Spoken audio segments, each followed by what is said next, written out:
आरव पेशे से एक फोटोग्राफर था।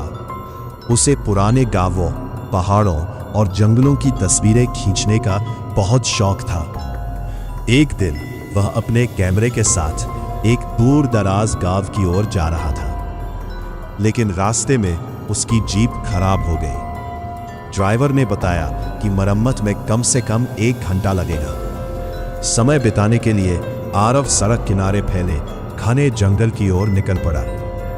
बारिश अभी अभी रुकी थी। पेड़ों की पत्तियों से पानी की बूंदें टपक रही थी और चारों ओर मिट्टी की भीनी भीनी खुशबू फैली हुई थी। चलते चलते उसकी नजर एक लड़की पर पड़ी। वह लगभग 20-22 साल की होगी। सिर पर सूखी लकड़ियों का गट्ठर और हाथ में छोटी सी टोकरी लिए खड़ी थी। उसके चेहरे पर एक अजीब सी मासूम मुस्कान थी। आरव कुछ पल उसे देखता रह गया। लड़की मुस्कुराकर बोली, "का बाबू, ऐसे का देख रहे हो?" आरव थोड़ा झेंप गया। कुछ नहीं, बस सोच रहा था कि इस वीराने में इतनी सुंदर लड़की अकेली कैसे। लड़की हल्का सा हंस पड़ी। "बाबू, हर चमकती चीज सोना नहीं होती। बाहर जो दिखता है अंदर हमेशा वैसा नहीं होता।" उसकी बात सुनकर आरव चौंक गया। "हर बात का मतलब नहीं होता बाबू। कुछ बातें समय आने पर खुद समझ आती है।" उसकी आवाज में अजीब सा रहस्य था। आरव ने मुस्कुराकर पूछा, "वैसे मैं तो घूमने आया हूं, लेकिन तुम रोज यहां क्या करने आती हो?" लड़की ने सिर पर रखा गट्ठर थोड़ा संभाला। "यही हमारा काम है। पास के गांव में रहते हैं। माँ बाबा खेतों में मजदूरी करते हैं। मैं जंगल से सूखी लकड़ियां चुनकर ले जाती हूँ। कुछ बेच देते हैं, बाकी घर के चूल्हे में काम आती है।" फिर उसने हल्की नाराजगी से कहा, "लेकिन गांव का बनिया बड़ा बेईमान है। कहता है लकड़ियां गीली हैं, इसलिए पैसे कम देगा। अब आप ही बताइए, ये लकड़ियां गीली लगती है?" आरव मुस्कुरा दिया, "नहीं, बिल्कुल नहीं।" लड़की भी हंस दी। उसकी हंसी पूरे जंगल में गूंज उठी। कुछ पल के लिए ऐसा लगा जैसे पेड़ों की शाखाएं भी मुस्कुरा रही हो। दोनों बातें करते रहे, समय का पता ही नहीं चला। अचानक लड़की का चेहरा बदल गया। उसने आसमान की ओर देखा। सूरज धीरे धीरे पहाड़ियों के पीछे छिपने लगा था। लड़की घबरा गई। "अरे बाप रे, बहुत देर हो गई, अब मुझे जाना होगा।" "इतनी जल्दी क्यों?" "इस जंगल में इस समय रुकना ठीक नहीं।" आरव हंस पड़ा। "क्यों? यहां शेर आता है क्या?" लड़की ने सिर हिलाया। "शेर से भी खतरनाक चीज रहती है यहां।" "क्या?" वो धीरे से बोली। "बुजुर्ग कहते हैं सूरज ढलने और अंधेरा होने के बीच का समय सबसे अजीब होता है। इस घड़ी जंगल अपना रूप बदल लेता है। जो इस वक्त ज्यादा देर रुकता है वो कभी कभी वापस नहीं लौटता।" आरव ने इसे गांव वालों का अंधविश्वास समझकर हंस दिया, लेकिन लड़की गंभीर थी।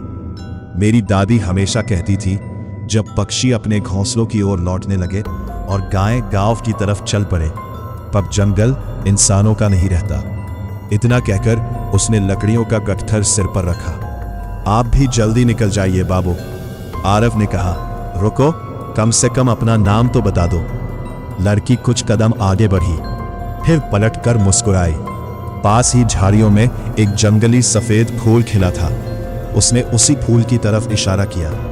"बस उसी फूल जैसा नाम है मेरा।" इतना कहकर वो घनी झाड़ियों में चली गई। आरव ने फूल की तरफ देखा। फूल का नाम था कुमुदिनी। वो मुस्कुराया।